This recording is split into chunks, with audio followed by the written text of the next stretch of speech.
Hello, my loves. Who the hell is doing spell work on you guys? Hold on, let me check the audio. Okay. Perfect. Hello, my loves. Welcome back to my channel. It's your girl, Nath Hughes here. For those of you that don't know me, I am a life mindset and manifestation coach. In my business and on my platform, I help professional women to co-create emotionally fulfilled and purpose-driven lives for themselves. Today's video is a channeled message for the collective. There's a million things that I want to talk about. I've been contemplating doing an astrology video, so maybe that's coming, but I'm not sure. It doesn't matter. Let me just start talking and sharing all of the things that are coming to my mind. First, I was getting Harry Potter, and then I was getting the energy of the Bible, specifically Luke chapter 24, verse 5. Why are you looking for me why are you looking for the living amongst the dead? That's not the exact scripture, but basically, okay, pause on that. Go back to Harry Potter. Because I'm more familiar with Harry Potter than the Bible. Okay. Focus. I'm understanding so many things.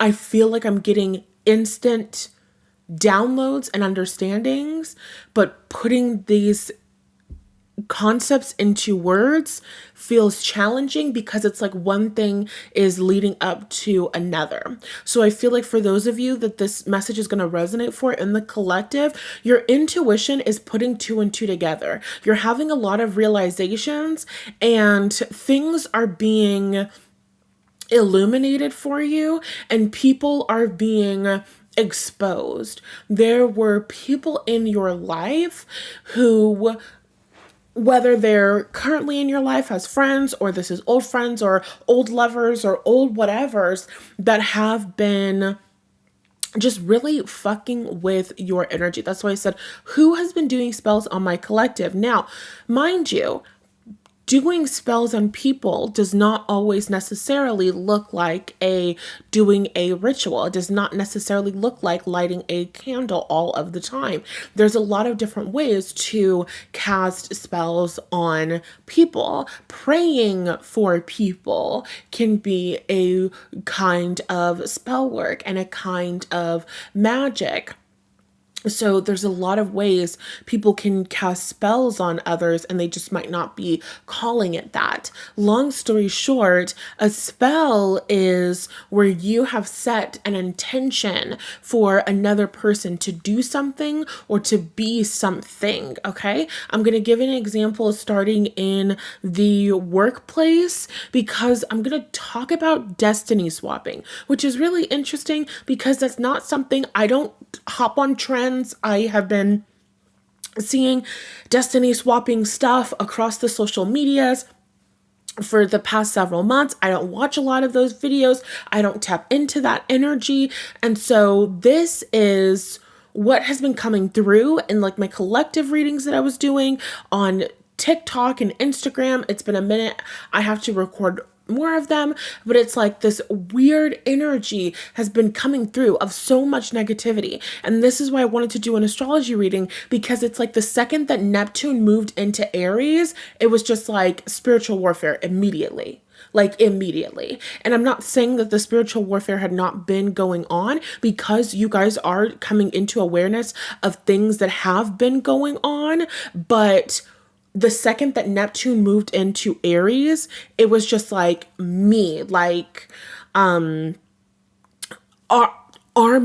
up all of a sudden, like, getting super, super serious about spiritual hygiene and cleanliness and protecting myself. It started off with doing a lot of spiritual baths and cleansing my energy, getting back into my own personal magical workings and practices and intention settings and different things like that. And it's just been building up from that place. It's been like a breakthrough moment. And you guys, I almost took the month of July off to rest and to just get replenished. I was feeling really exhausted. This year, 2025, was just really challenging for me. I was feeling just a lot of really unsupportive emotions, and something inside of me was just like, this is not the month to rest and to take a break. Not that rest is ever bad. Nobody's ever telling you to ignore yourself or to overexert yourself or to work yourself to exhaustion, but this was an understanding that came to me where it was just like, rest is not the thing. You need to get up and you need to work. You need to get up and work, and I don't mean get up and work like recording videos, right? You guys have seen I haven't been doing a lot of recording and a lot of posting. I really have been taking a break, even though you guys have not seen anything in my social media page much in terms of me doing work and me sharing and stuff. I have been doing a lot of working, working on myself internally, working, shifting, doing magic, shifting energy, praying, seeing things differently, receiving downloads. Like, there is so much that's been going on. It feels like I'm in a completely different space. So anyway, I received this message. I wanted to stop. I wanted to slow down. I wanted to stop moving. I wanted to take a break. I just felt so depleted and felt like I wasn't receiving and felt like things weren't working, and I just was feeling a whole bunch of shit. And the message from my spirit guides, angels, my ancestors, and all of that stuff was just like, this is not the time to stop. This is the time to move. This is the time to continue cleansing your space. This is the time to basically fight what exactly I didn't know, but I knew that there was something that I was fighting. Something was off in my energy, and something has been off in my energy for a really long time. Oh my God, you guys. Okay, so for this collective message, for whoever this is for, this is something that has been going on within you for years. So let's talk about this destiny swapping a little bit. We're still going to talk about Harry Potter. Everything is going to come together. We're trusting that the messages are coming out of me just perfectly, and we're just going to trust the flow here. So this destiny swapping thing, I haven't watched other people's videos. I don't know what the popular spiritual conversation has been about. I don't know what the girls are saying that destiny swapping is. I don't give a fuck. This is the message that I just received. I'm going to explain it to you the way that it has been explained to me. Destiny swapping in this context, for this collective, in this message, is somebody who saw you having something. They wanted what you had, and they did something to undermine your success so that they could have that experience. And this, it's in so many different ways. I was having a conversation with one of our community members, a very good friend of mine, and an example of hers came to mind. She was having an experience in her career where things were going really good, but she ended up working in an environment that wasn't very supportive of her, with a boss who was very jealous of her and jealous of her, like, credentials and resume and all of the amazing things that she's done. And so this boss, this person in an authority figure, basically did some underhanded shit to basically get my friend fired. And what they're showing me is that the intention, consciously or unconsciously, was to get my friend fired so that way the boss could shine more. The boss would have more opportunities. Okay, so there's a little bit of like lack energy coming through here. Only so many people can shine, only so many people can make it in this industry, only so many people can get amazing jobs. There have been people who have seen who you are and who have seen your potential, and you might be thinking, I'm not even in the same position as you, but they see where you are today. They know that tomorrow, like, you're going to be outworking them. You're going to be having their job. You're going to be having their position. And so if they get rid of you now, they don't have to worry about you in 2 years. They don't have to worry about you in 3 years. They don't have to worry about you in 5 years. They don't have to worry about you in 10 years. They don't have to worry about you in 20 years. You understand what I'm saying? There's a focus on this feeling and this experience of lack where there's not enough success for all of us. All of us cannot be the number one girl. All of us cannot be the head bitch in charge. All of us cannot be wealthy. All of us cannot have this talent. And for others of you, this could have been a romantic partner or a soulmate or a like narcissistic empath dynamic where you were connecting in a relationship with a man or a person who was jealous of you and who was jealous of your light and who was jealous of your capacity to create success for yourself. And so they did something to sabotage your own success. This could have been making underhanded comments about your business, not supporting you in your business, or, okay, yeah, we'll talk more about magic in a second, but this could have been a romantic partner of some sort this could have even been a friend, they're saying.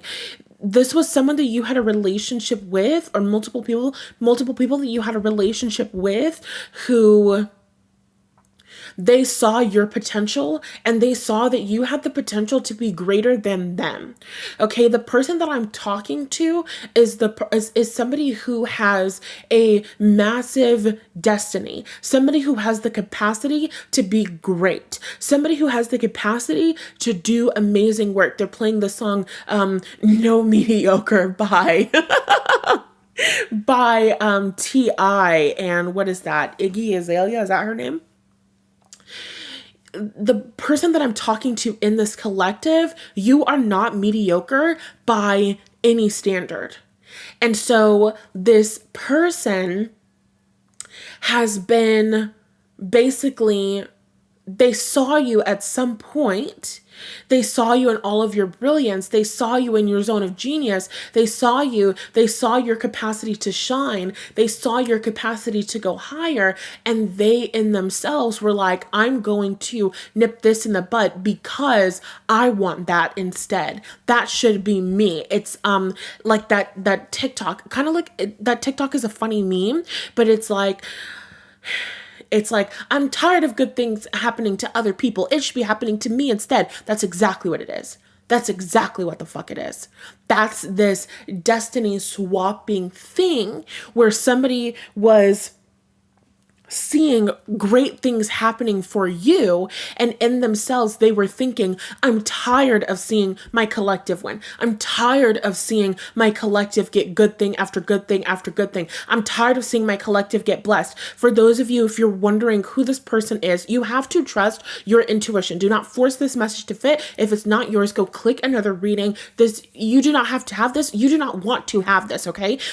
If this is for you, this is going to be resonating so hard. It doesn't have to be every single part of the message, but you're going to know. And as you're moving through your intuition and thoughts are coming to you, you're going to start to remember moments where shit was going really well for you in your fucking life. Oh my God, I'm getting so mad. I'm about to start crying. Because just like I'm relaying this message to you, there's dots that are connecting in my own fucking brain about shit that happened to me in my own fucking life.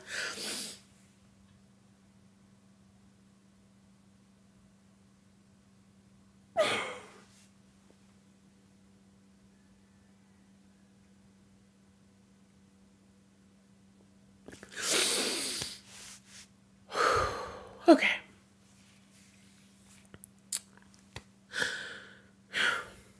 As you look back on these experiences, you may remember there was a time in your life where everything was aligned and everything was going right.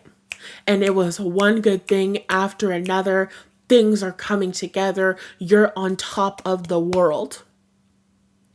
And then this person comes into your life. And then you and this person start hanging out more, right? This could have been a friend that you had. You guys were a little bit more distant. Things started popping off in your life. What the hell? Oh my God. Oh my God. Oh my God. Oh my God. Oh my God. Okay, first of all, the connection just said on my live stream, it just said no connection. The stream is going to end. So I have no idea where that cut out or how long that was cut out for. And then when it came back on and is now saying excellent connection, they started doing fireworks in my neighborhood. So this is crazy. Let me repeat myself. Whoever one of these people are, whoever this person is, you could have been this was a time when things were going so well for you in your life. One good thing after the next good thing. One amazing opportunity after the next opportunity. Oh, shit. I'm so sorry if this is somebody that you consider to be a very close friend. Because for some of you, this is a very close friend. You could have had a moment where things are going so right for you in your life, one good thing after another, and then you could have had a friend where you guys weren't connecting with each other as much. You guys weren't hanging out as much. And then you guys started hanging out again. You guys started reconnecting. You guys started going more on lunch dates together. You guys started talking to them more often. You blah, blah, blah, blah, blah. And then things started shifting. And if it's not a friend, the other example that I'm getting is things were going so well for you in your life. Things are aligning so beautifully for you in your life. And then you meet this person. And then things flip. Where 1 second you were on top of the world, experiencing so much favor. And then in the next second, you are being let go from your job. You are being unsupported. You are not being taken care of. You're public enemy number one. All of this negative shit starts happening. And it's very much tied and connected to this one person that you started connecting with because you were close to them, you were working under them, you were hanging out with them daily, constantly, all the time. And this person is looking at you. This person is observing you. This person is watching you. And this person is incredibly jealous of you. This person is incredibly jealous of you. And what you have, they desire. I heard they covet. Hold on. Oh, stop pissing me off. Hold on.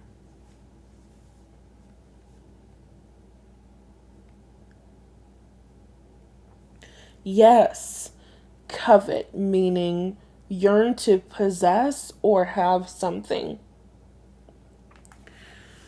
What you had, no, No, no, no, no, no. They're saying, hold on. Start that sentence over. What you have. Because this is something that is in you, not on you. I know that this reading might feel a little bit heavy and your energy might feel a little bit heavy, but what I want you to understand more than anything else is that you are breaking out of this shit right here and right fucking now. That's the energy. So this reading is a confirmation that you're breaking out of some shit and you're putting the pieces together of what the fuck just happened to you or what the fuck you were going through or what you were moving through. Because it really was some sinister, sick shit. Where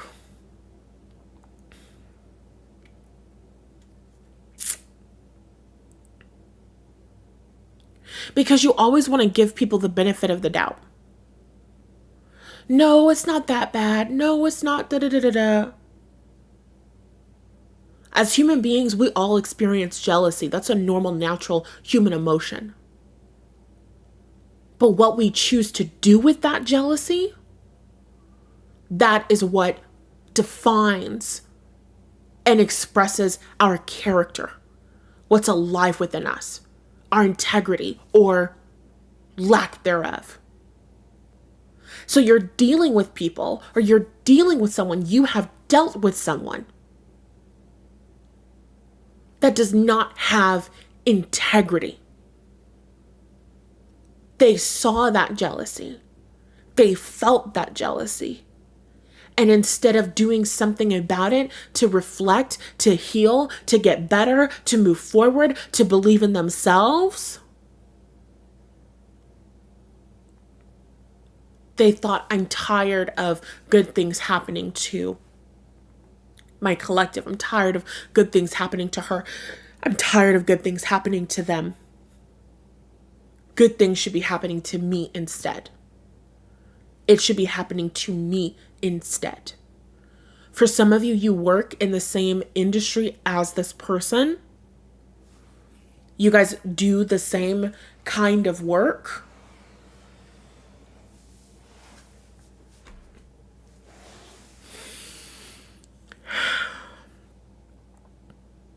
So, destiny swapping.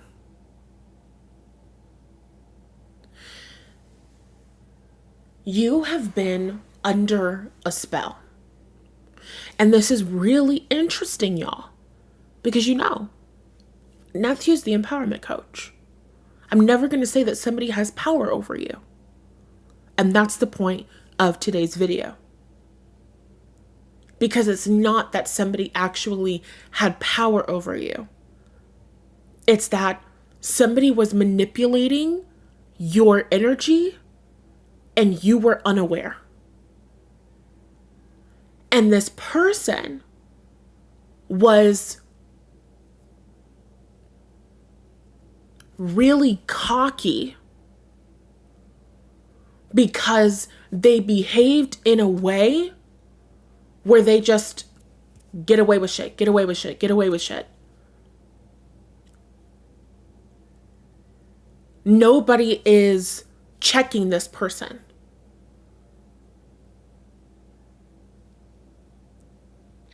Because, think about it. If all of the people that you're attacking, if all of the people that you're hurting, if they're quote unquote beneath you, whether it's because you're living in a patriarchal society and you're a man and that's a woman, or because you're living in a racist society and you're white and they're black, or because you're working within a corporate structure and you're a higher up and they're in an entry-level position, there was some sort of dynamic where if you put someone down who was already at the bottom of the totem pole, nobody really cares or nobody really gives a shit because this person, you, the collective, were not being seen and regarded as an important, significant woman who mattered or who belonged. You were not being seen as somebody with worth. And so I'm going to undermine them at the beginning of their career. I'm going to hurt them at the beginning before they get so big, before they become so powerful that they could stand up to me, defend themselves against me, so on and so forth. So there's a big story here. And it's been developing and moving through me for days. Of somebody falsely being under the impression that they have the power to decide what happens to you and what happens in your own life. Somebody has put themselves under the false impression that they have the ability to impede your own free will.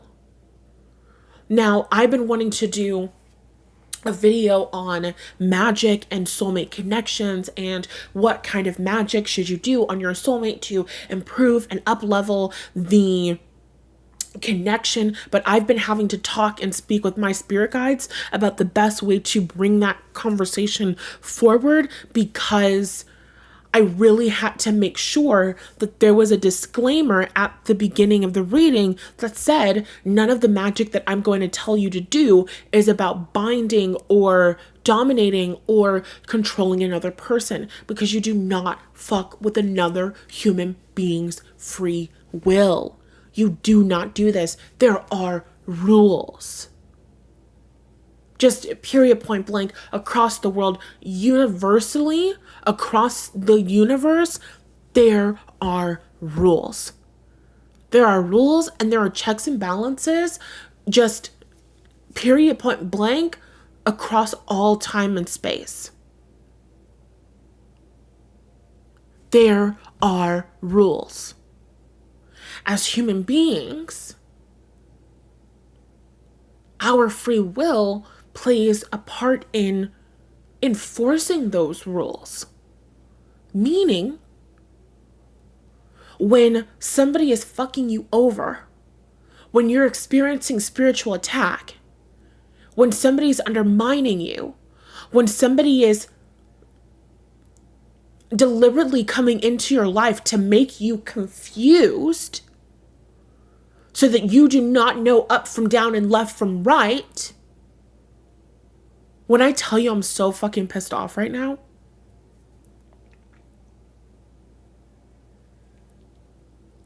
when somebody is coming into your life with the intention to confuse you,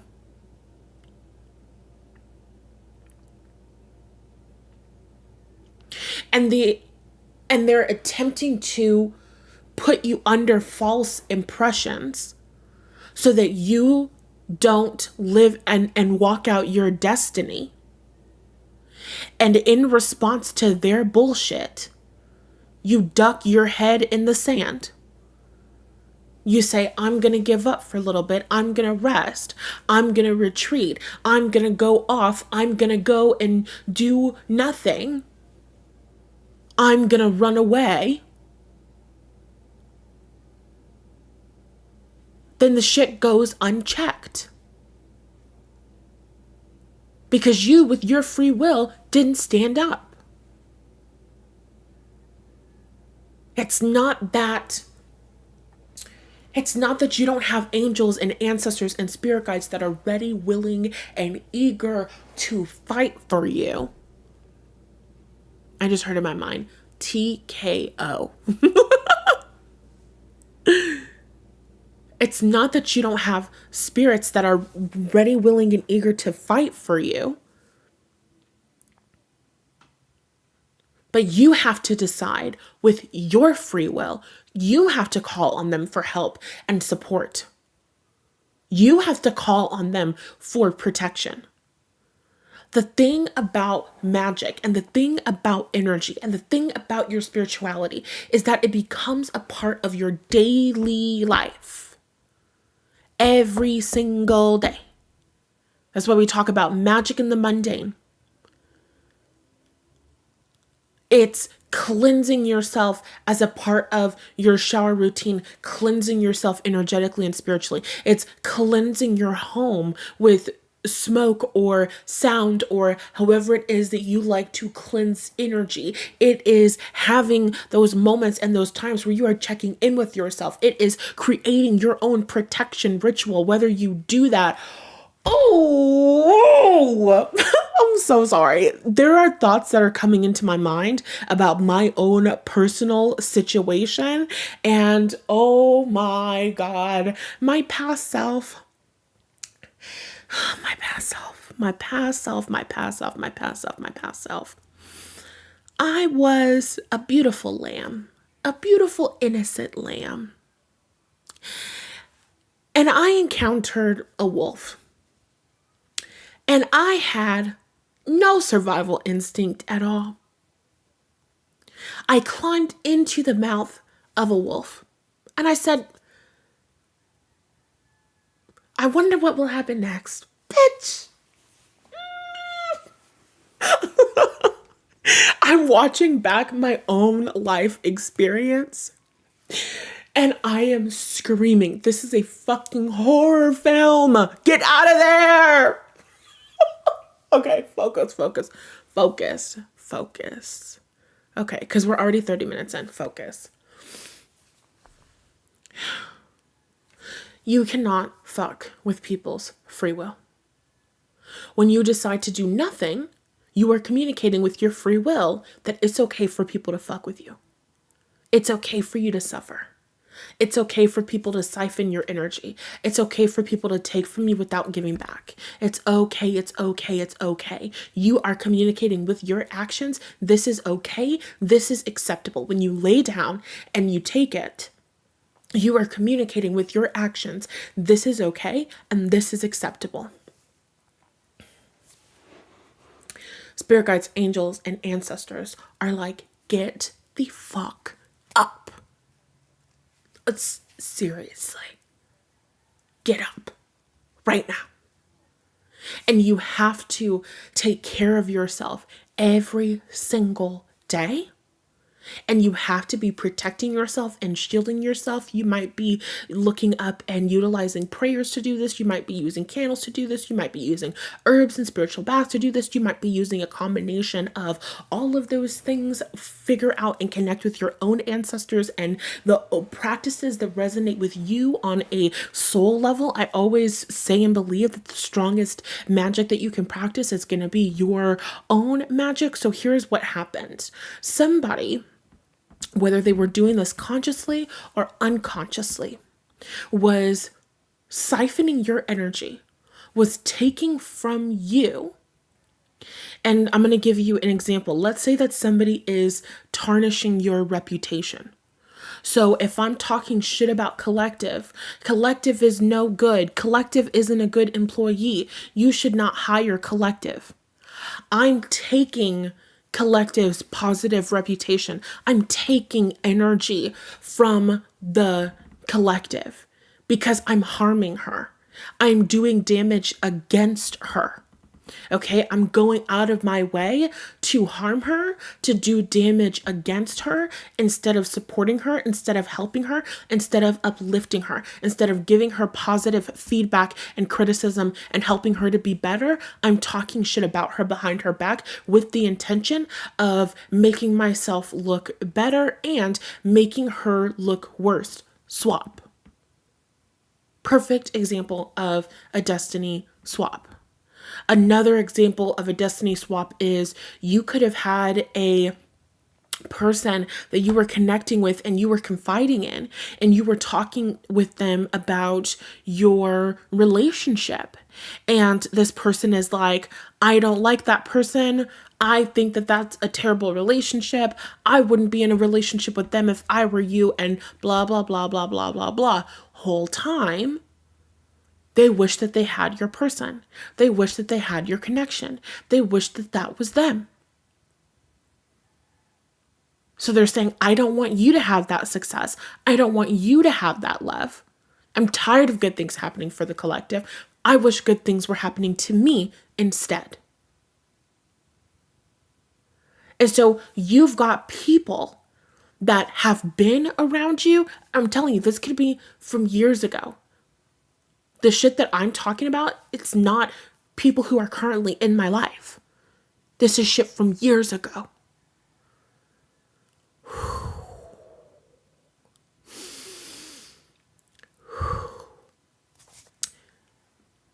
In one way or another, for some of you it was a candle, right? For some of you it was a ritual, right? For some of you it was a jar, right? Or it's gossip, or it's saying little things to you in conversation that are going to make you question yourself. How do you know? Are you sure? You think you can do this? Nobody's going to want what you have to offer, or nobody's going to buy that. Nobody's hiring right now. D. Saying little things to you that make you feel discouraged. Oh my fucking God.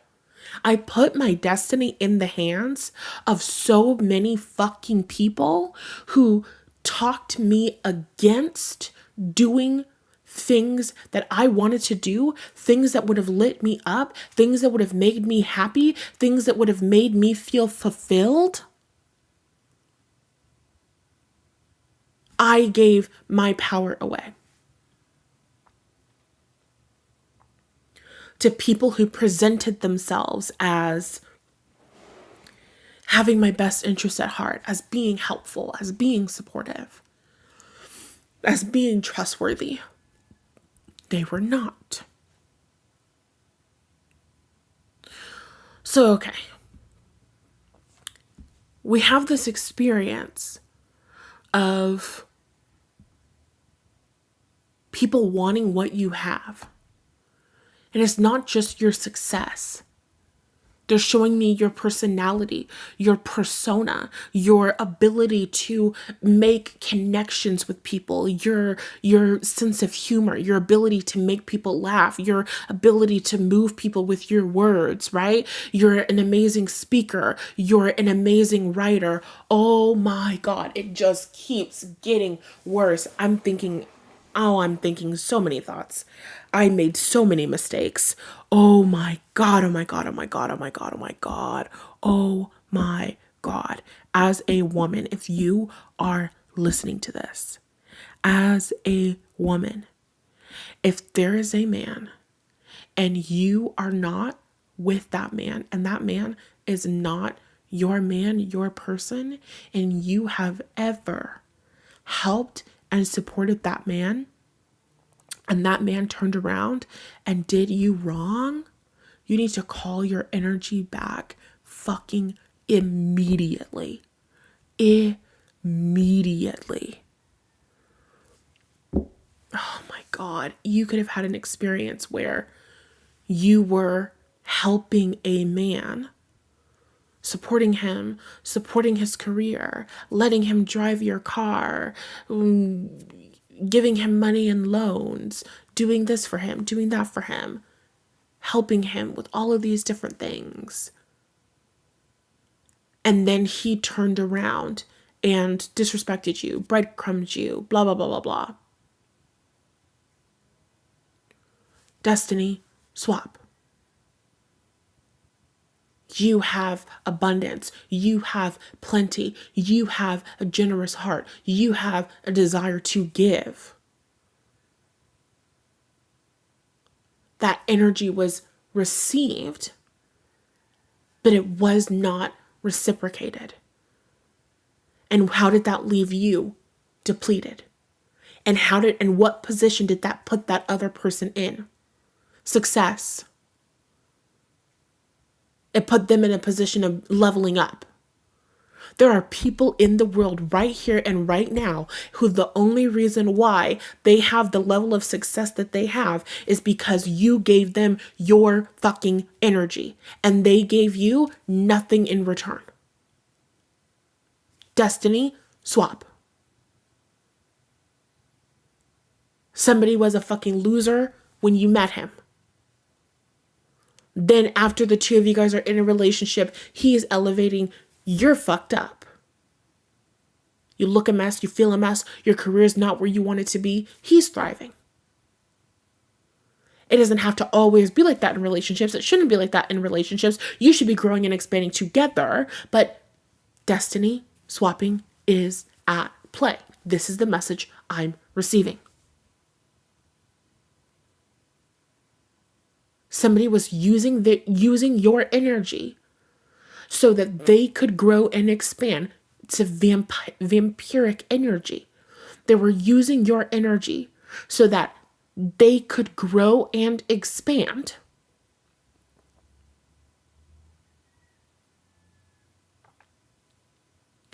But you're breaking out of this. Because you're taking your power back. Somebody tried to confuse you into making the wrong choice. And you know that it's the wrong choice for you because after you make the wrong choice for yourself, it feels like shit. After you take their advice, you don't feel better. You feel more like shit.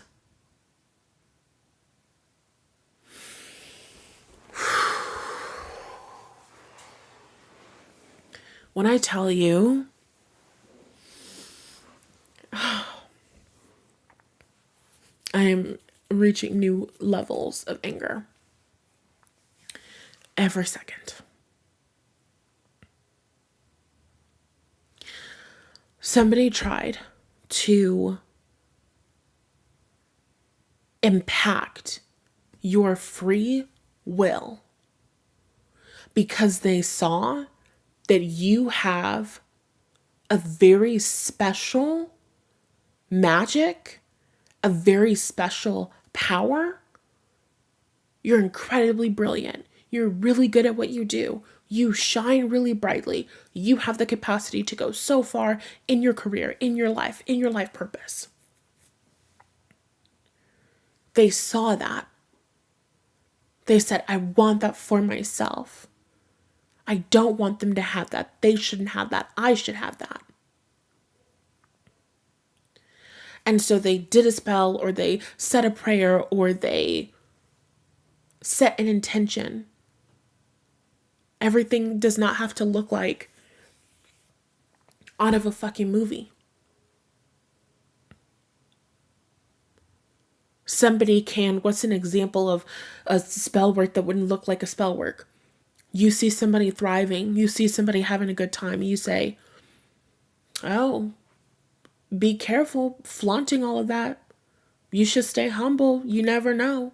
What God gives, God can take away. Spell work. That's spell work. In that moment, in that experience, that person is jealous of what you have. And they're presenting themselves as offering some sort of fucking sage advice, but really it's jealousy. And they're saying, I hope that that gets taken away from you because your pride is triggering to me. Your happiness is triggering to me. Seeing you win is triggering to me. I want to take that. I wish that would be taken from you. That's an intention. That's something I desire to see happen. That's me letting my desires be known. And I'm speaking it out loud. Every spell does not have to be cast with a pen and a paper or a candle or a bath or a whatever. People are doing magic all the motherfucking time. They just don't call it that directly. You have been being negatively impacted by ill intent and ill wishes. They're coming back with the spiritual hygiene. Your spiritual bath is not the thing that you do once a month. Your spiritual bath is the thing that you do once a week at least. Your cleansing of yourself and your energy in your home is not something that you do once every 3 months. Your cleansing of yourself and your energy in your home is something that you do once a fucking day. You have to get on your Zoom every single day at 10. I'm not fucking around, because what you do not understand is that you're incredibly special. You're incredibly powerful. You are so fucking talented. The world sees you in a clearer way than you see yourself. There are people who are betting and praying and pleading for your fucking downfall. And while you're sitting here second guessing yourself, questioning whether or not the world wants what you have to offer, there are people praying that they can wake up in your body with your gifts and with your fucking talents. And because you're not protecting yourself, you're giving them access to what they desire, which is your energy. They are siphoning your energy to create and generate their own fucking abundance. Oh, I'm so fucking pissed. I'm so fucking pissed. If you've been having imposter syndrome, yes, we can talk about the mindset stuff. Go listen to the podcast if you want the mindset stuff and the journal prompts and all of that stuff, right? All of these things can exist at the same exact time. If you have been dealing with imposter syndrome, if you have been dealing with, does the world want what I have to offer, and blah, blah, blah, blah, blah, all of those thoughts and all of that energy is not yours. All of that doubt and all of that worry and all of that fear is not exclusively coming from you.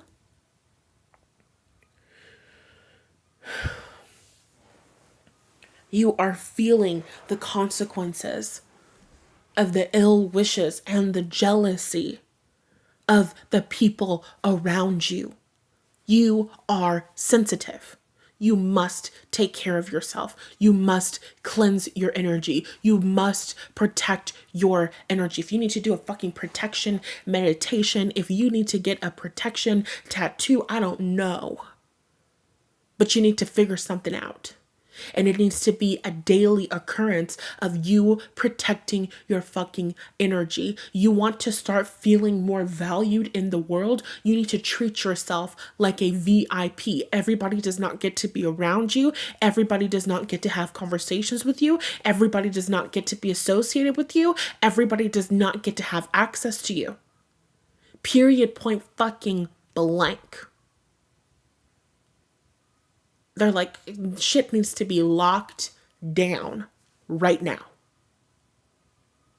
You need to cleanse your home. You need to cleanse your windows. You need to cleanse your doors.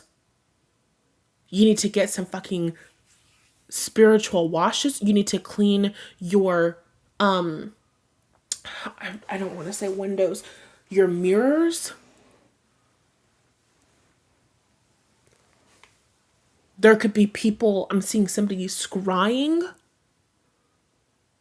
And this is not to make you feel paranoid or to make you feel unsafe. Because again, there's an emphasis on that.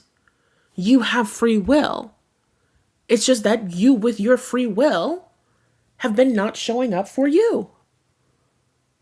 You, with your free will, have been neglecting you. You, with your free will, have been putting yourself in a vulnerable position.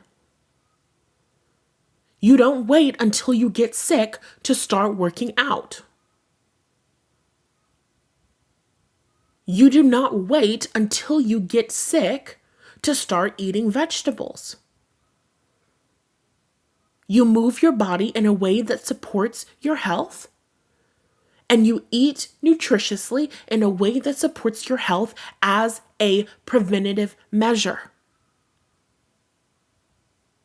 You do not wait until the demon shows up, until the demon is in the house, until you're experiencing paranormal activity, until there's a whole bunch of fuck shit going on, to then say, whoa, now I've gotta respond. Shit sometimes happen. Yeah. Should you not beat yourself up? Yeah. Like, forgive yourself. No big fucking deal. But shit needs to get preventative real quick. And it needs to become a part of your everyday. because it's not going to stop, because you're not going to stop being who you are. You have incredible talents, you have incredible gifts, and you have such a powerful fucking destiny. You have to own that, and you have to protect that. They're saying, Peter, with great power comes great responsibility. The responsibility to protect your power. Do cord cutting ceremonies if that's what you need to do. Cleanse, clear, cut on the fucking daily. You will feel tremendously better. So let's talk about what you're breaking out of. Somebody was sending you energy, sending you ill intent, wishing negative things to come into your life and to come into your world. And so you're experiencing the fallout of this, experiencing this weird energy and this shit manifesting in your life. And now you're starting to put two and two together of all of this weird shit that was going on and who was around and who you were telling about XYZ different thing and how shit was getting really fucking weird and this happened and this happened and this happened.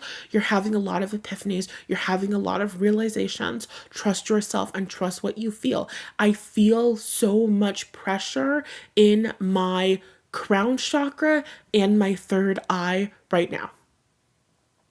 You've got to trust yourself and you've got to trust your intuition and you've got to trust what you feel. Because you're coming out from under this spell.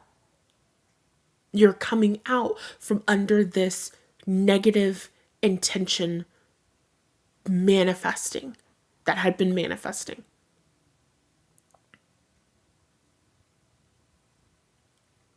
And the reason why you're coming out of this is because, number one, you were never meant to be contained in that. You were never meant to stay in that way. And the people who sent you these ill intentions, the people who were doing these spells, the people who were blah, blah, blah, blah, blah, they're really fucking stupid. They're really, really fucking stupid. Because you do not fuck with people's free will.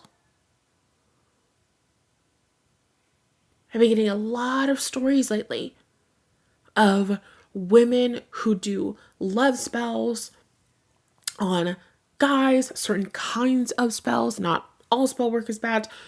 Women who do certain kinds of spells on guys, and then the guys that they do those spells on turn around and like attack them, and things can get very domestic very quickly and very terrible, and it's not about victim blaming and all of that stuff. But you can set intentions to get someone's attention, and it can go very south very quickly, especially if you're fucking with that person's free will. People are not puppets.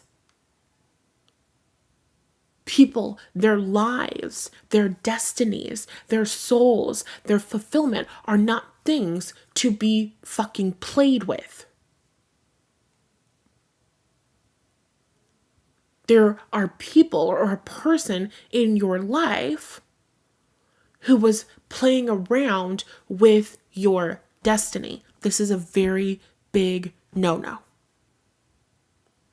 Because they're saying, especially because my collective, this message is for someone who is important. Not just one person. This message is for very important people. And there's a lot of things that can make us important, right? In one instance, you could be the generational curse breaker of your family line. And if, let's just say, for example, there's a guy out there who's trying to do a spell on you to bind you to him, and you being in a relationship with that guy would not be emotionally fulfilled. You would not be being taken care of. You would not be being supported. You would not be being loved. That means you would not be breaking certain experiences and things that have happened in your family line. You would not be breaking and changing certain patterns in your family history by being in a relationship with this guy. And so your ancestors are looking at this and they're like, oh, hell no. You don't get to just decide that my granddaughter, my great niece, my great great grandkid is going to be your narcissistic supply for the rest of their fucking life because she actually has shit to do for her lineage, for our goddamn legacy. You stupid fucking bitch. Give me a second.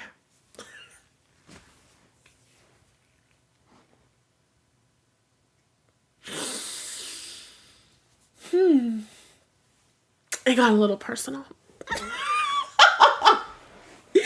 It got a little personal. Let's all just relax. Anyway, another example. If you are destined in your career to do this thing, to change up the industry, to blah, blah, blah, blah, blah. Let's say it's your destiny to cure cancer. It's your destiny to cure cancer. And there's somebody in the world who's jealous because you're a better researcher, because you're a better communicator, because you're making all of these strides. And so they're trying to fuck with your research, so they're trying to fuck with your grants.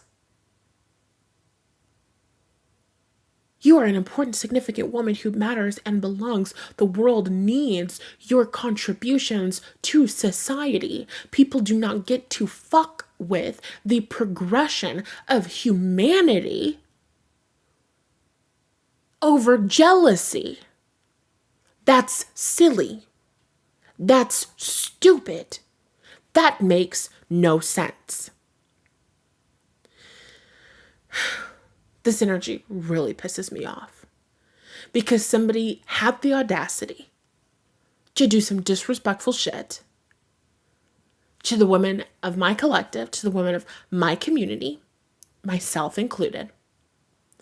Not only did they have the audacity to do some disrespectful shit, but they did so ignorant to the fact that you have intuition and you have support. And this is now when we talk about Jesus and resurrection. Because this person thought, well, the collective says that they're spiritual. The collective says that they're powerful. The collective says this and this and this and this and this. But if they were really so powerful, then why could I have been able to do this and this and this? If they were really so powerful, then this and this and this. Now, it's been a minute since I studied the resurrection, but it's very interesting because Easter this past year, Easter 2025, was like very relevant for some reason. Now, I've never been anti-Easter, but like, think about, this is relevant for you. Think about what was going on Easter of this year. I was looking at like May of this year. Think about what was going on that springtime. What shifts were happening? What themes were you looking at? Because Easter was really big for me this year. So anyway, I'm not big on this. This is going to be Matthew's version of the Bible, okay? So there's Jesus, Son of God. Then there's the Romans. Is it the Romans? If it's not the Romans, pretend it is. There's the people who want to kill Jesus. Jesus is like, I'm the Son of God, and I'm here to serve, and I'm here to help, and da da da da da da da da. Long story short, there's a king, the structure, the people in charge, right? They're like, I don't like this. They're like, what you're teaching, what you're saying is going against the status quo. It's going against the way that we do things. Your quote unquote God is not more strong and more powerful than we are, blah, blah, blah. And they're like, to prove to you that your God is not stronger, we're going to put you up on a cross and kill you. I don't know what the scripture is, okay? This is Matthew's version. You're going to have to follow me and fill in the gaps. You correct me if I'm wrong. So for all intents and purposes, this is what happened. So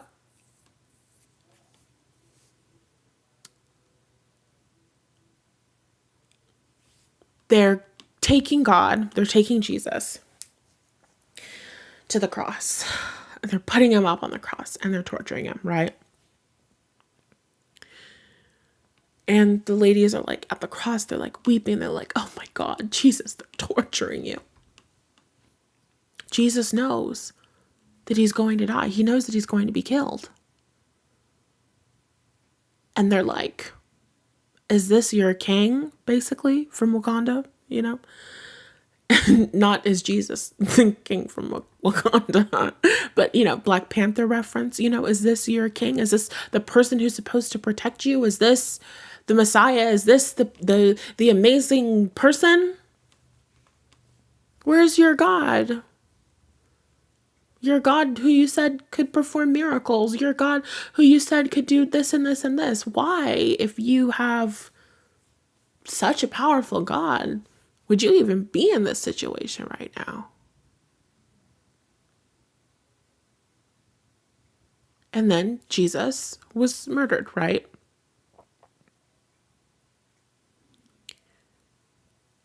And then a couple days pass. The ladies go to his tomb to prepare his body for his funeral, I believe. But the tomb is empty. And then we basically arrive at Luke chapter 24, verse 5. Why are you looking for the living amongst the dead? Don't look in my grave for me. I'm alive. I'm eating fish. I'm having a very good time. It's me, Jesus, back from the dead. It's your boy. And that's Matthew's version of Easter. Book me as a speaker at your local church. So how is this relevant? This is relevant because what the enemy doesn't understand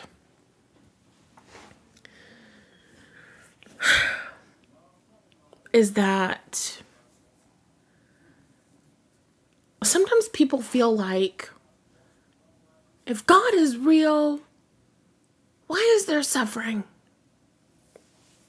That's a really complex question to ask, and there's a million different answers to it, and we don't even have the time to go over that, so we won't.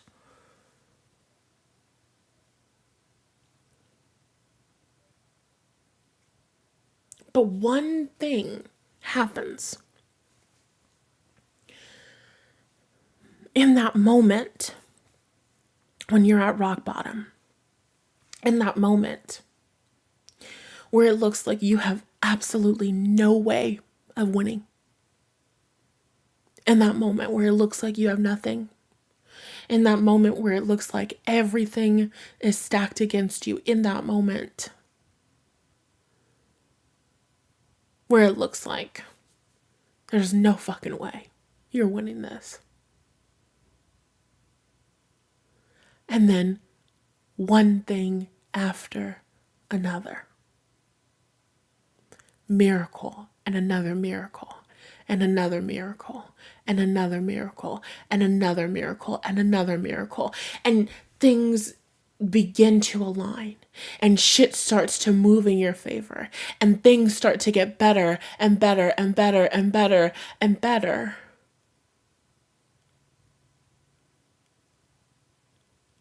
And the people that swore, since you got your degree and you know every fucking thing, the people that swore that they had you, that you were down, that you lost, they won. They were doing the victory lap. They were doing the victory dance. Whole fucking time. You're not even in the tomb anymore. Whole fucking time, you're being resurrected. You're coming back to life. You're stepping into victory. You're stepping into that higher level position. You're stepping into next level abundance. You're stepping into next level success. You're stepping into your power. They're showing me that very popular meme from American Horror Story Coven. Surprise, bitch. Bet you thought you'd seen the last of me. Surprise. You thought that it was over? You thought you ate that, huh? Unfortunately, that's not the case.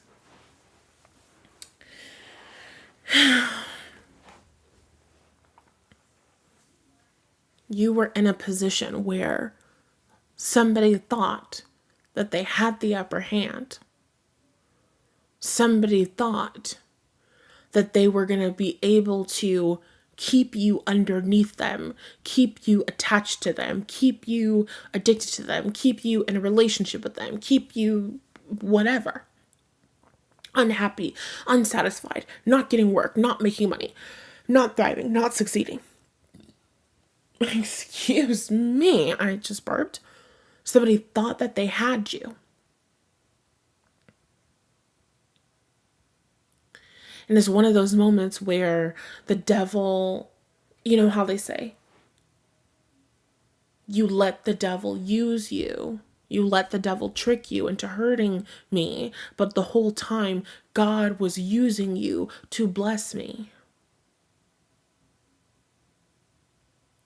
They were showing me and telling me earlier about the ancestors and this kind of conversation of like, why would you let this happen to me? Why would you let this go on for so long? And something that my ancestors have always said to me, which is very comforting, is like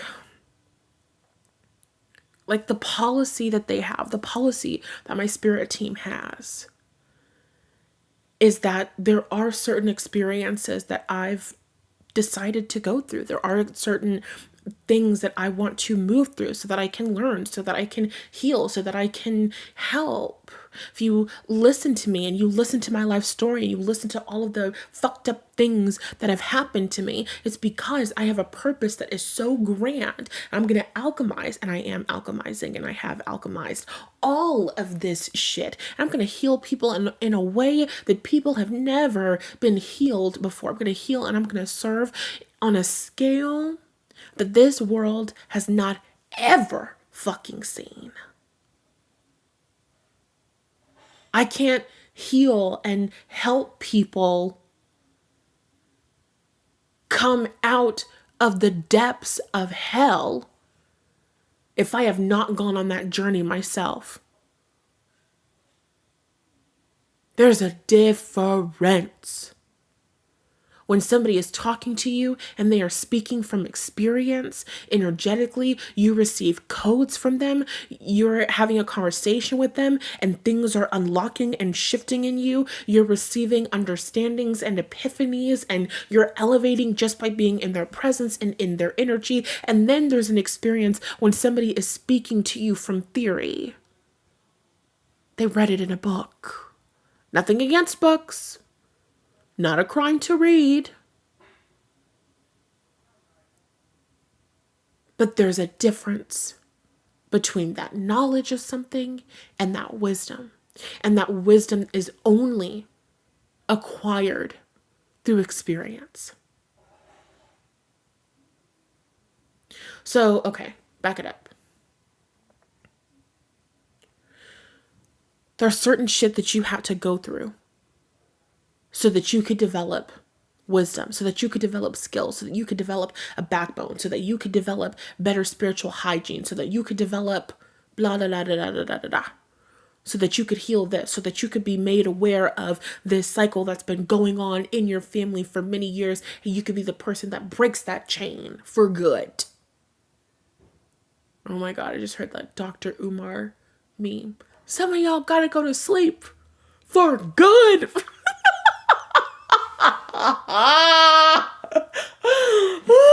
Let's move on. Let's move on. I don't want to go there.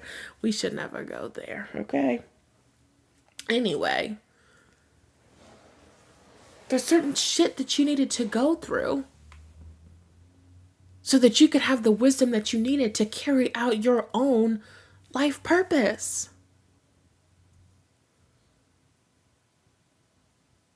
You needed to walk it like you talked it. You needed to be able to be the woman who could serve and speak and give in a way that really reaches people in a deep and meaningful way. You don't get that being the woman who never had to fight for a goddamn thing in her life. You just don't.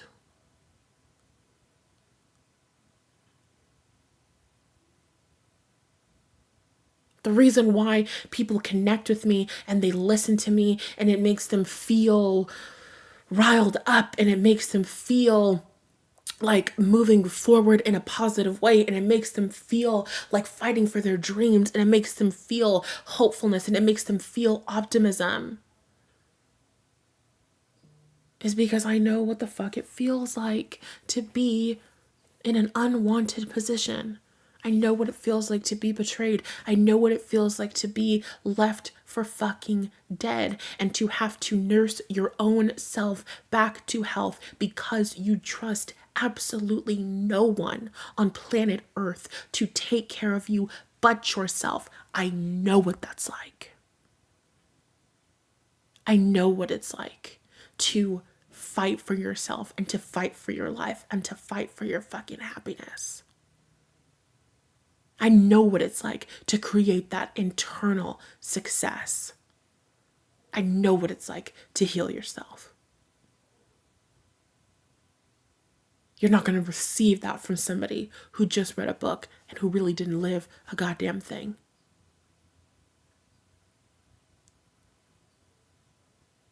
So the conversations that I have with my ancestors are like, yes, there was some shitty shit. The shitty shit was only allowed to go on until you received what you needed from it. So the second that you no longer needed the shitty shit, we pulled you out. Do you understand what I'm saying? Not a second longer, not a millisecond longer. I've never been in a position where it felt drawn out like overkill. Do you get what I'm saying? But people don't understand that. Because a lot of times people are fucking shallow and they're not very smart. The people who are doing the worst, most underhanded, backwards shit on planet Earth, they're not very fucking smart.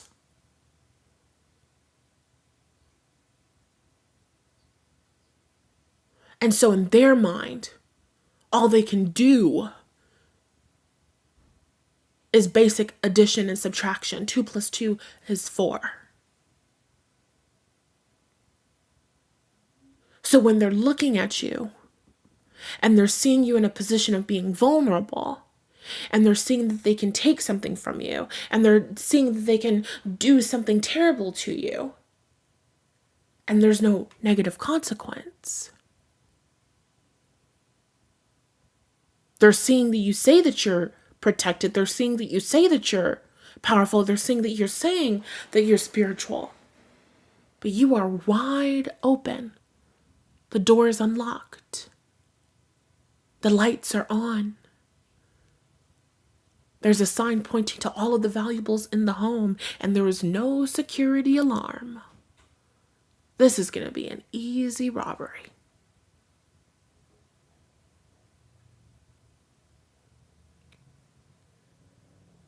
They're seeing you in a vulnerable state, and they're coming to the false conclusion that because you had a moment of vulnerability, that was going to be a lifetime. That was who you are. They don't understand that that was a season that was going to support your growth and development.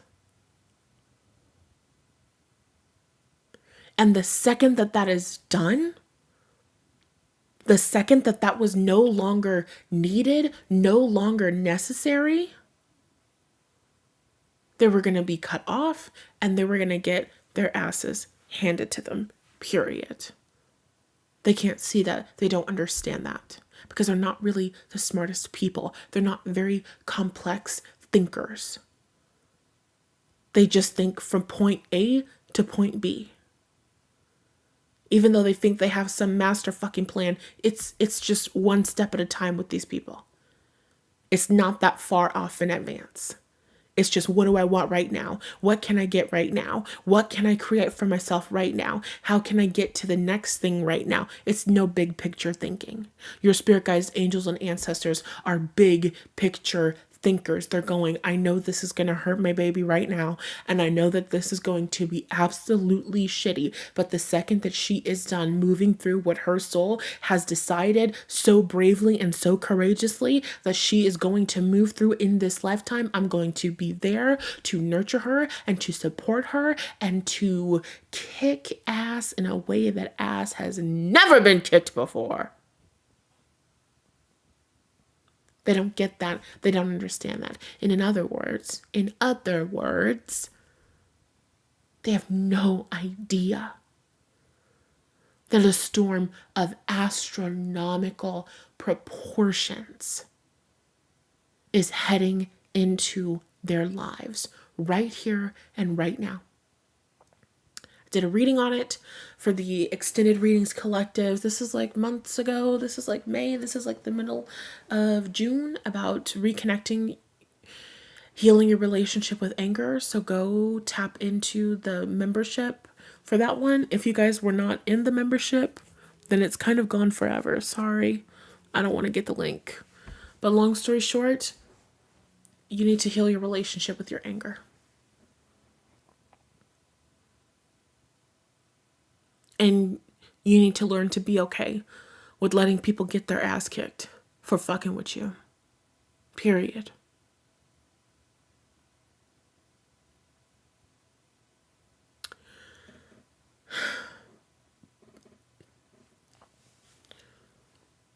When you're on the cross,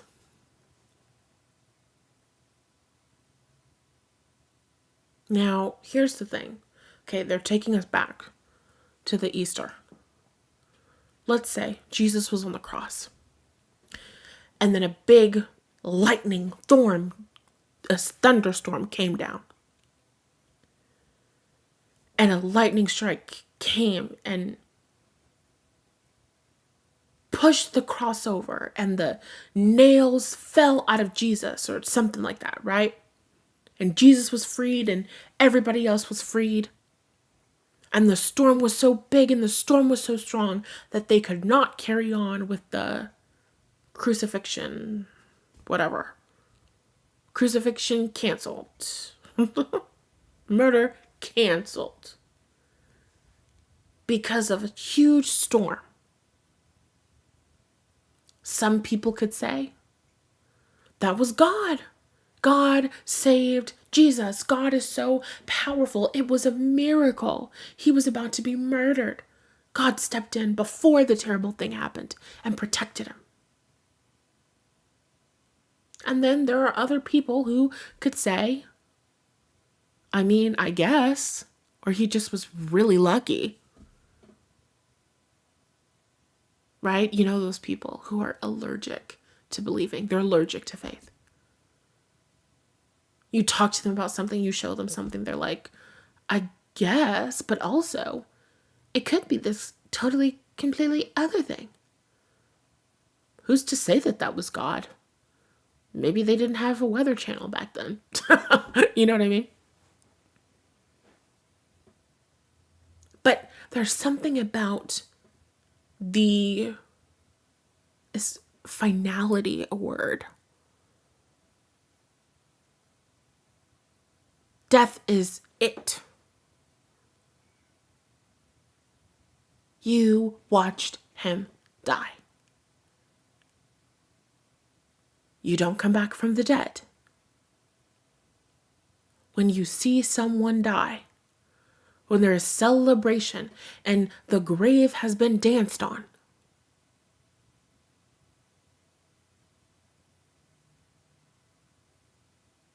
and then you go back to that grave, and that person is gone, they're not dead anymore, they are alive, they rose from the dead.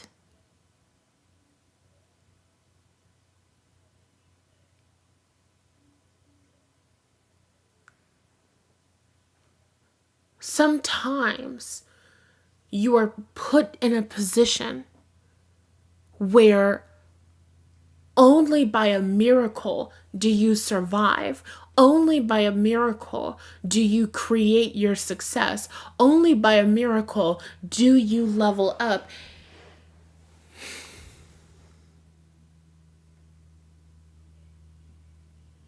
And in that way, your life story becomes irrefutable proof of God.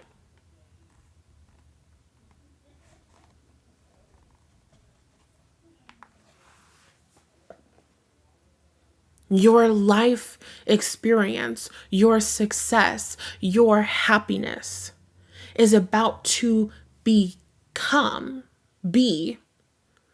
irrefutable proof of the existence of God and the favor of God on your life, of the existence of your angels and your ancestors and your spirit guides and the favor that they have over your life.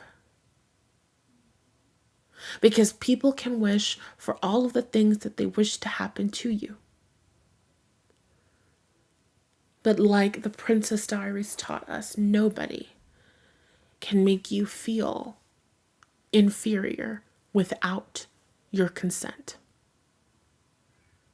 Nobody can create a life experience where you are powerless without your consent. And what's happening in my collective right now is that you are no longer consenting to powerlessness, to destiny swapping, and to the siphoning of your energy,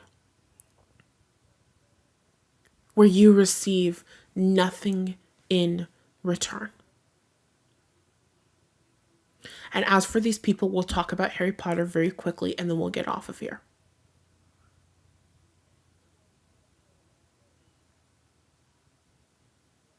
It might look like, oh, these people have people, right? These people have people. I saw a video on TikTok, and it really fucking annoyed me. I do not like many astrologers. And there was a video on TikTok of this astrologer, and she like does the whole, I'm a real astrologer. I say rude things that make you feel depressed about the state of the world, and I project depressing things into the future, and the other girls are just pop culture astrologers, and they're just saying things to get likes and views, blah blah blah blah blah blah blah. And in this video she's like, the people that you're going up against in July, which is crazy because I'm watching this video in like June. She's like, the people that you're going up against in July, they have friends in high places. They are not alone. And it was very interesting watching that video and feeling how I responded instantly in that video. So, background about me, if you don't know, I have an Aries stellium in my natal chart. I am a Scorpio rising. I am a Mars ruled woman. I don't just mean that I'm a Scorpio rising, so Mars is one of my chart rulers, like Pluto is one of my chart rulers. I mean, I am a Mars ruled woman. Not only do I have an Aries stellium, I have Mars in Scorpio in my first house. I have Mars energy stronger than any other energy in my chart. What does that mean? That means if there is anybody on planet Earth that you do not want to fight with, it is me. I am that person. So there are certain times, there are certain moments, doesn't happen all the time, when I feel threatened,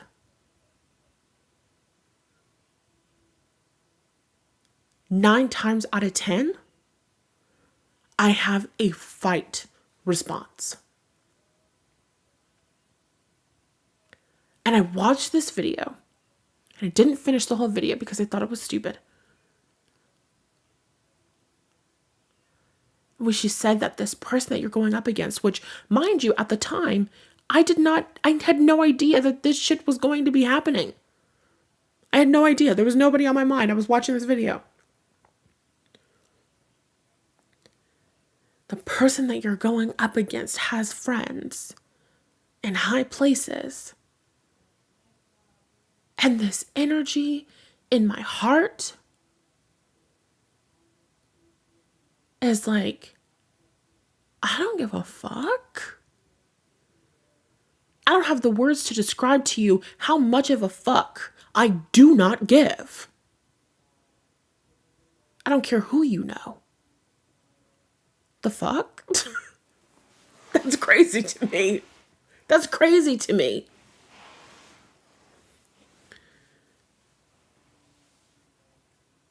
It was not a conversation that I really had, but it was an interesting sensation and an interesting thought and an interesting thing that I observed within myself. I do not really back down from fights. And so this energy coming through is like this person or these people, you might think they have all these people, they know all these people, they're prestigious in this job, they're prestigious in this community, they're a narcissist and they have their flying monkeys, whatever. But looks can be deceiving. And now we talk about Harry Potter and Lord Voldemort. I had a dream where I was talking about Harry Potter and Voldemort, and the actress who played Hermione was there in the dream, and she was crying hearing me talk about it literally a couple fucking days ago, like June 30th or something, or June 29th, like, or June 28th, like, very recently. So Harry Potter has been on my mind. In the movie Harry Potter, you have Voldemort, who is this evil fascist bastard. And Voldemort is this wizard who is so bad, so powerful, so terrifying, that even though he hasn't been seen in 13, 11 years, people don't even say his name out loud. They call him he who shall not be named. They're scared to name that man. Because when he was at his most powerful, he had a big ass gang and they were killing people, right? Avada Kedavra. I don't know what the death spell is. I'm so sorry. That's hilarious. Whatever. They were doing spells and they were killing them, offing them, right? Everybody who was going against Voldemort was being attacked. So long story short, right? Harry Potter, he has two parents, Lily and James. And Lily and James were a part of an organization that was basically anti-Voldemort and anti-fascism. They're like, we're not going to stand for this shit, period. So Voldemort goes to Lily and James' house to Avada Kedavra to do the spell and to wipe them off of the face of the earth, right? So he's in their home. Mind you, Lily and James just had a baby. So Lily is in the nursery. Her baby's in the crib. Voldemort says the death curse to Lily. He got her. She's gone. In her last dying breaths, she turns to her baby son. And she tells him that she loves him. And Voldemort raises his wand and says the death curse to baby Harry Potter. Points it at the little boy's forehead. And what happens? The spell ricochets. Does not work. Harry Potter is known as the boy who lived, the only person known to have survived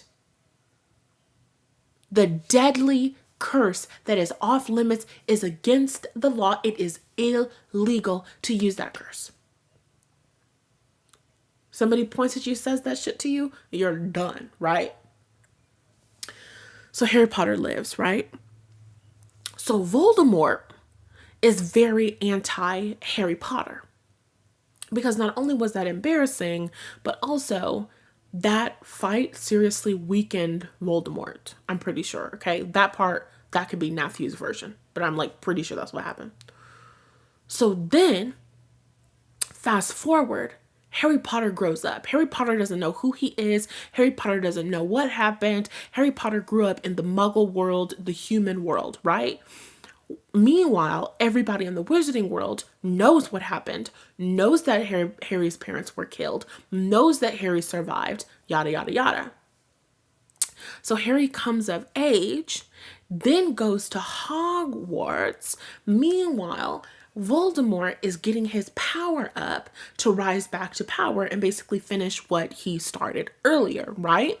Okay. So over the years, it's just fight after fight after fight with Voldemort. Voldemort coming back, trying to get power. Voldemort coming back, trying to get at Harry Potter, because Harry Potter is the boy that lived. So Voldemort is a narcissist, and he needs to be seen as powerful. He needs to be seen as, strong and unbeatable, right? He has to intimidate people. That's Voldemort's thing. People have to be scared of him, right? And it works, okay? For all of those years, we don't say Voldemort. We say he who shall not be named. We don't even say his motherfucking name because everybody is so scared of him. That's his thing. But well, you have Harry Potter, the baby that you failed to kill, the boy who lived. This is a huge wound for Voldemort's ego. Because he's supposed to be the baddest motherfucker on planet Earth. Anybody can get it. Voldemort is not the one, basically. But he was defeated by a baby? So Voldemort has this army of people that are incredibly loyal to him, that will do anything for him, anything for his cause. Fast forward, now let's say this is like the last. I just described kind of, don't ask me where this takes place in the movies because I kind of dipped all around the different parts. But fast forward to the last movie.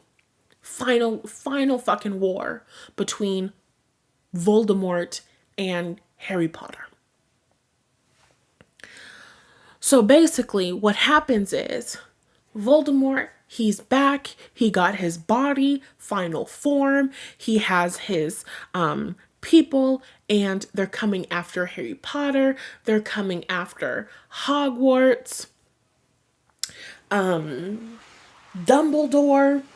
is passed on. Like, it's just doom and gloom. Harry Potter has to go into hiding. Like, shit is crazy, right? So Harry Potter leaves Hogwarts because he's in hiding. At some point, Harry Potter comes back to Hogwarts, right? This is like the end of like the movie 7 part 2, right? Harry Potter comes back to Hogwarts. And there's like a whole bunch of fighting because Voldemort learns that Harry Potter is at Hogwarts. So Voldemort pops up, right? Voldemort and his entire army versus Hogwarts. Mind you, Hogwarts is teachers and kids. Harry Potter is Harry Potter, teachers and teenagers versus Voldemort in his old ass. I mean, he's not like old, but like he's a grown adult and a whole bunch of evil grown adults, right? Mind you, what did I say earlier in the reading? You were dealing with somebody who was further along than you, or they were in a position of looking and appearing to be higher than you, and they tried to basically nip you in the butt, get you before you could become a problem further on. Later on. So there's a little bit of a mirroring going on there. So anyway, you got Voldemort and his army of Death Eaters. I think that's what they're called. Is that what they're called? Yeah. You got Voldemort and the Death Eaters. Army of terrible people. Then you got Harry Potter, Hermione, Ron. Well, I mean, I guess there are some adults, but it's not a significant amount of adults. And then you got a school full of fucking kids. And then also like the teachers who, whatever amount of the teachers are on the side of the good guys, basically. So long story short, Harry Potter ends up going out to the woods because Voldemort is like, send out Harry Potter to meet me in the woods. Because basically he was losing, okay? I wasn't even going to mention that part, but he basically was fucking losing, okay? So he's like, send out Harry Potter and nobody else will die or something. And so Harry went and decided to like meet him in the woods or some shit like that, right? So Harry Potter goes to the woods to meet Voldemort. Voldemort is there, the top Death Eaters are there, whatever. Something happens when Harry Potter goes to the woods, and now I'm crying. Oh my god. When Harry Potter goes to the woods, and he's basically like certain that he is facing death, Harry Potter's ancestors come through. His parents, his mother who sacrificed her life to save him, and all of the people that he loves, right? Like his goddad, his parents, all this stuff. And he's like scared because he's pretty sure that he's about to pass away. And his ancestors are like, we're going to be here for you. Like, we're going to accept you. We're going to receive you when you pass on to the other side. Like, we got you. We're here with you. We've never left this entire time. We have been here with you on your side. And so it's Harry on one side of the forest, and his ancestors are there in spirit. And it's Voldemort and the Death Eaters on the other side of this little like clearing, whatever, in the forest. So they basically, do the fucking duel. And so as they're doing the duel or whatever, obviously Harry Potter gets killed, right? And then I think Hagrid is there. I don't know what happens. So Harry Potter gets killed. And I'm pretty sure it's Hagrid because somebody is carrying Harry Potter's dead body. So Harry Potter is being carried back onto the grounds of Hogwarts. So Voldemort is leading the Death Eaters and the passed away Harry Potter across the bridge into Hogwarts. And now the kids and everybody else who's still alive are like, oh my god, Harry's dead. And Voldemort is like, I killed this like 17-year-old kid, right? Fear me, I am so strong. If you sign over to join my cult, basically, I will not harm you. Or whatever. He like gives this whole speech. And even though they see that Harry Potter has passed away, they're still not going. They're still not switching over. And there's even a moment where Neville, who is kind of like this like nerdy kid throughout the series, Neville is like limping forward because he just, fought in the battle and everything.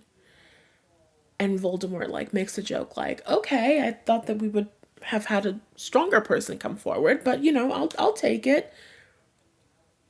And Neville, mind you, Neville's parents were killed by the Death Eaters. Neville's parents were a part of the resistance, right? So you got to think about that. Watching Harry Potter from like that ancestral lens is so powerful because these young kids that were fighting against these people, their parents were fighting too. And just like we see that conversation between Harry and his ancestors before he passes, these kids also have their ancestors that are walking with them.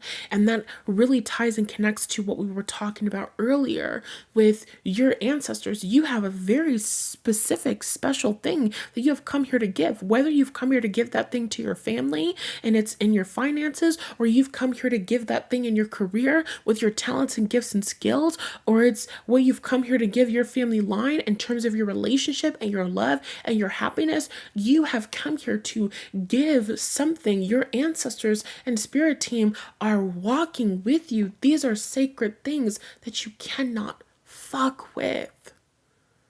There are certain things that you cannot touch. There are certain people that you cannot harm. Cannot. Impossible. There's certain shit that you cannot go up against. It's not power for power. Voldemort didn't understand that. He thought, I have the most powerful wand. I should win.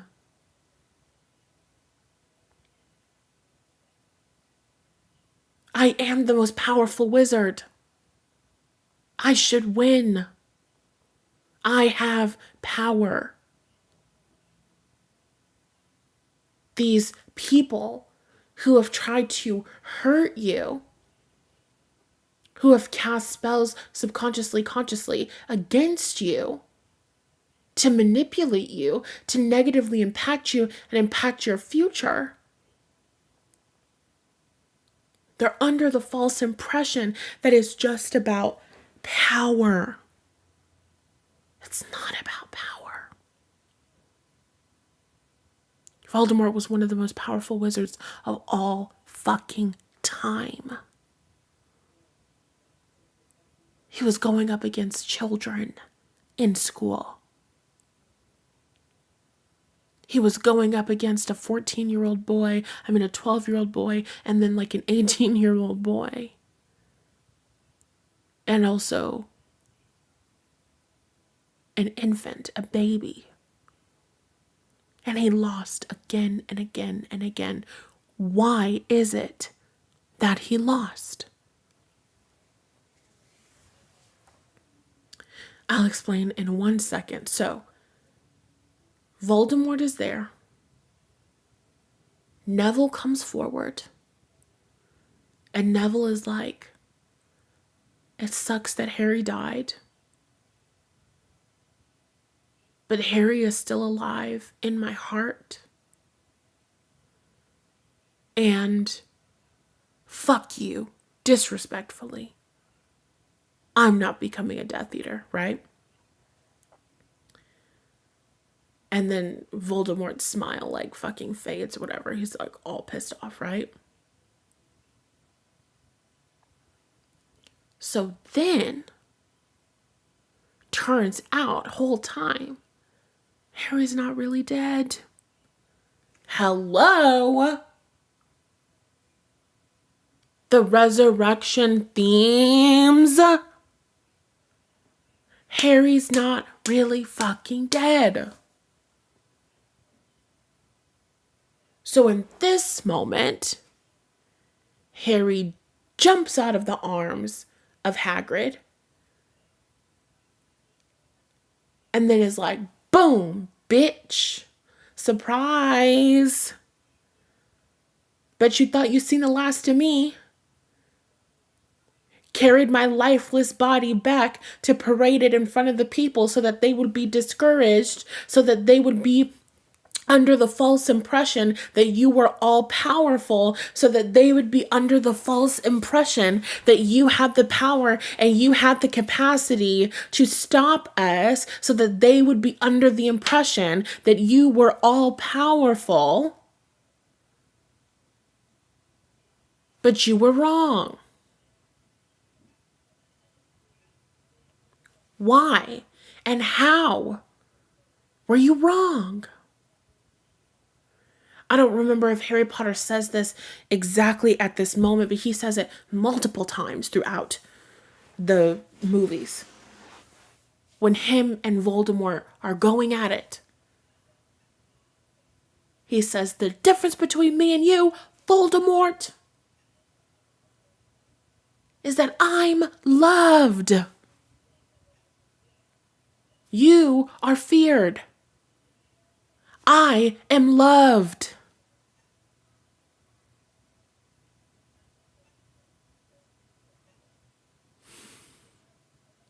I need a minute because I'm crying.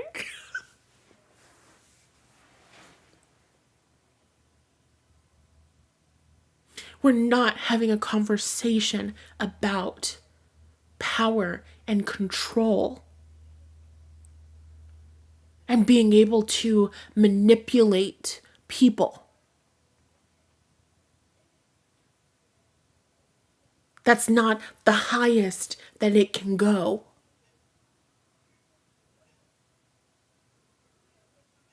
Will you be able to move things forward through the forces of manipulation and control? Sure. Will you get some wins? Sure. Will you receive and experience some goodness? Probably. But at the end of the day, you, as someone who is loved,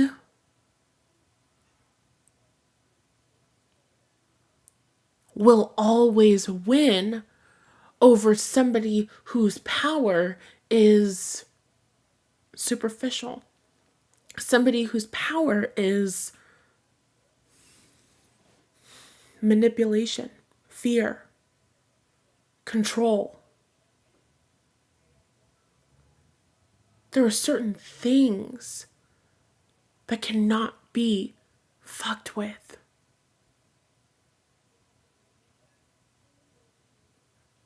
Think about Reverend Shuttlesworth, who is my favorite civil rights icon ever in life. He is my number one.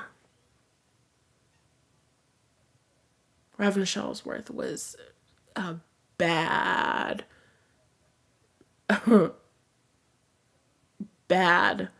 mother, shut your mouth, okay? And I don't mean bad as in bad, I mean bad in a good way. Anyway, he's leading the civil rights movement. The civil rights movement is gaining traction. He's living in Birmingham, Alabama. It's being bombed. They call it Bombingham.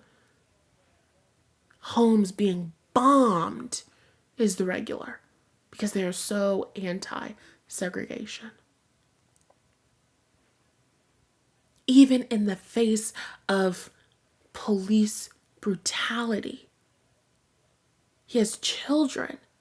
His children are terrified. Are these people going to hurt us? And he turns to his children and he says, no, they cannot hurt us. And you, with your logical brain, you think that's crazy. With your logical brain, you think they have guns. With your logical brain, you think they have bombs. With your logical brain, that's crazy. Of course they can hurt us. Of course they can hurt us.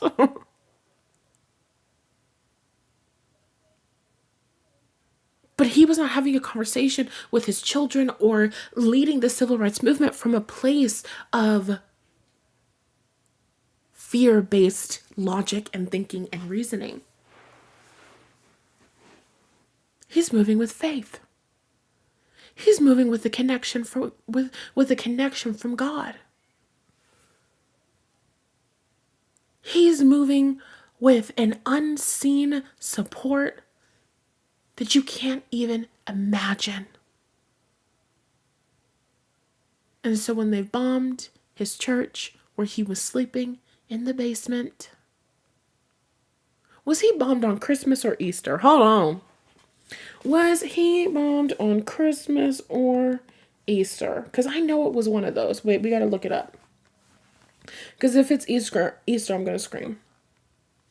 Reverend Shuttlesworth bombing.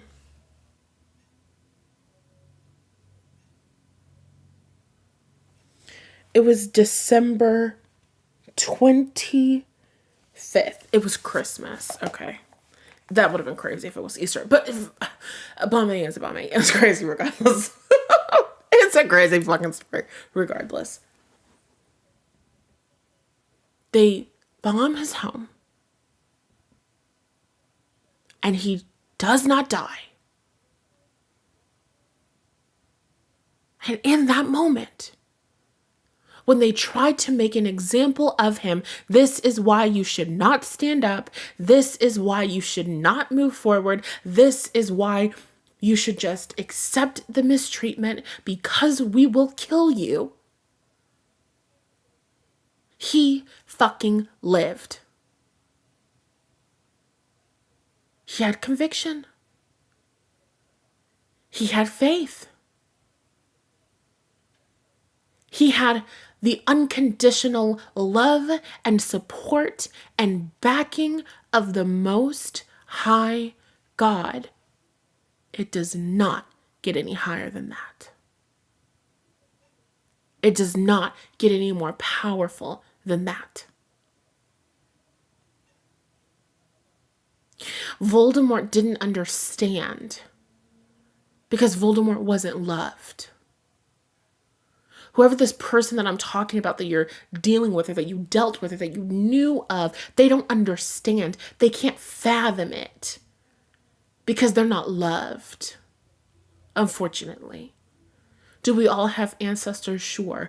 Everybody's ancestors don't show up in the way that your ancestors show up for you. You are incredibly blessed.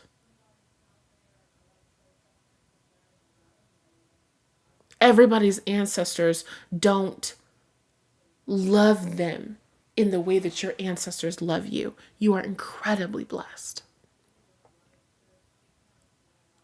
Harry Potter had friends. Harry Potter had people who loved him and they were loyal to him, coming from that place of love and care and friendship. Voldemort had people who were loyal to him because they were afraid of him. So what happened after he kills the teenage boy? Or so they think. They all march back with them to go to the school, to take over the school of children. But when Harry Potter leaps out of Hagrid's arms, oopsie, turns out Harry Potter is still alive. Then what happens? Zoop, zoop, zoop. Death Eaters start disappearing. They ready to get the fuck ASAP. Because they know shit is about to go very left for Voldemort very quickly.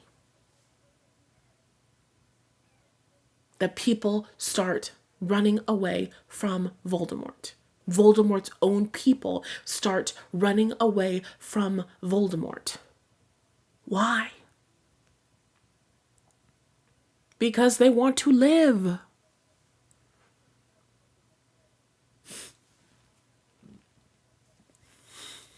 My God, I keep burping. They want to live. He's nothing worth dying for.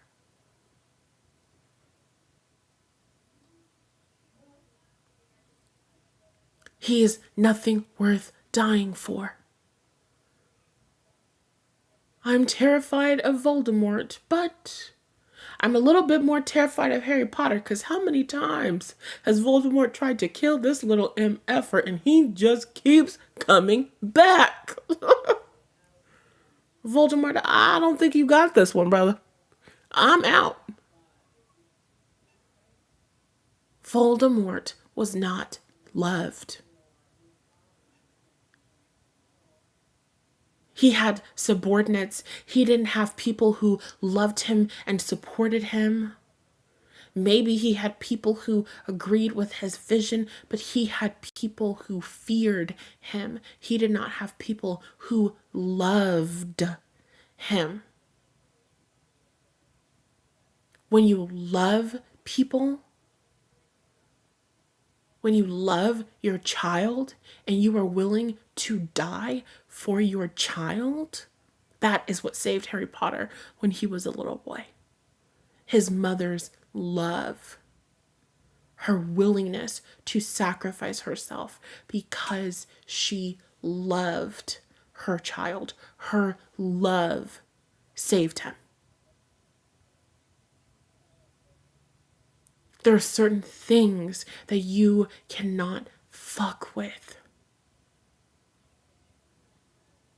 It is such a cliche. Doesn't matter. Still so true. Love always wins. And I know, I see the news. I see the things going on. I cry at the news stories. It sounds sometimes like bullshit, but it really is all that we've got. And it's also so fucking true. Love is the most powerful thing in existence.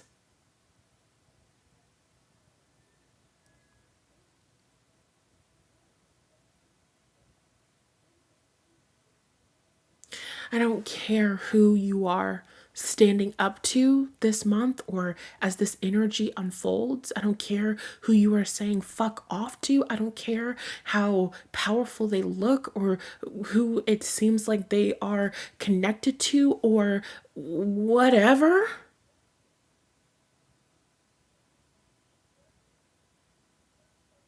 You might have somebody on the payroll. You might have somebody afraid of you. You might be blackmailing somebody that will never hold a candle to actually being loved. These people are not truly loved. They don't even truly love themselves.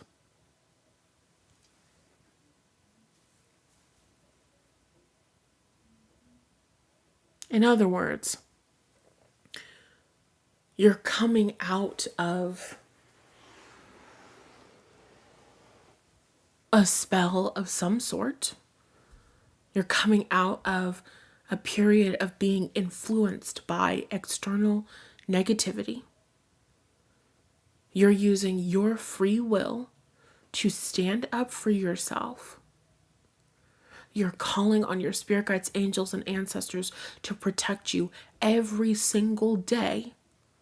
You're cleansing and clearing and cutting cords. You're releasing unsupportive energy. You're repelling unsupportive energy. You're calling all of your energy back to you. And you are allowing your spirit team to seriously kick the people's ass who did that terrible bullshit to you, because deserved.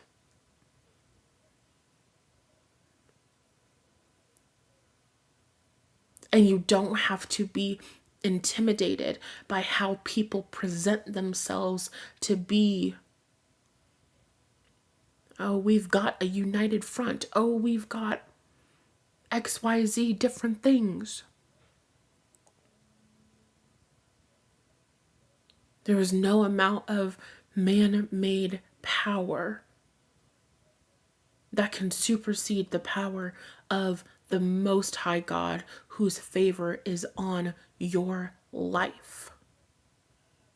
Your career is blessed. Your money is blessed. Your finances are blessed. Your happiness is blessed. Your soulmate relationship is blessed. Your future children are blessed. Your womb is blessed. Your body is blessed. Every single cell in your being is blessed. You are blessed. You are untouchable. Step into that energy. Not just this week, not just this month, moving forward permanently.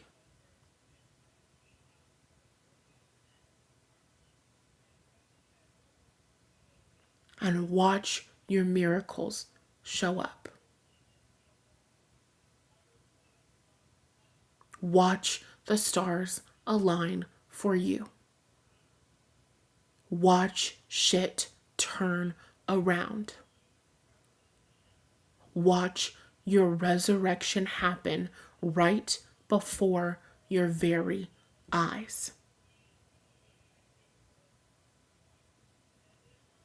Because you were never meant to be down and out. You were never meant to stay poor. You were never meant to stay in a position where you didn't have enough. You were never meant to stay in a position where you questioned and you felt unstable and you felt unsupported and you felt not taken care of in the world. That was never meant to be you. You were never meant to stay there.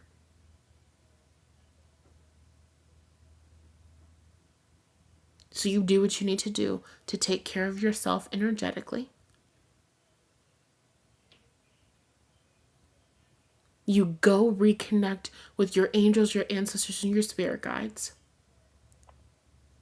You let them pour love into you. You let them remind you of how loved and supported and cherished you are.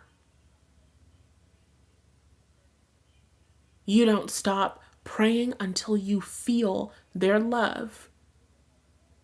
You don't stop speaking and talking and connecting with them until you feel as chosen as you fucking are. And you let those miracles unfold. In other words, we're having a conversation about faith.